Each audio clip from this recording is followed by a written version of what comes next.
మనందరం ఎదురు చూసి ఆదివారం అయితే వచ్చేసింది. సో మనం నాన్ వెజ్ తినకుండా ఉండగలమా? మా ఆయన అయితే నా కోసం చికెన్ తీసుకొచ్చేసారు. ఈసారి ఏదైనా వెరైటీగా చేద్దామని చికెన్ హాఫ్ పులుసు చేసి హాఫ్ అయితే ఫ్రై చేసా.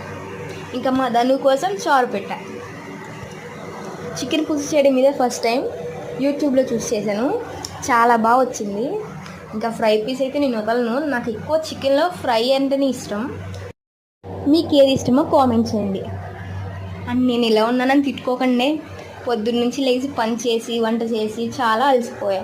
ఇంకా వీడియో కోసం రెడీ అవ్వలేక ఇలానే ఉండిపోయా. ఇంకా అలా అన్నం తినేసి చారు కాసాను మా దాని కోసం. ఆ చారులో ఫ్రై నంచుకొని తింటే ఉంది అసలు సూపర్. మీకు ఏ కాంబినేషన్ ఇష్టం? నాకైతే ఈ చారు ఫ్రై అంటే చాలా ఇష్టం. ఇంకా చికెన్ ఫ్రైని అయితే వదిలిపెట్టకుండా మొత్తం నేను తినేసా.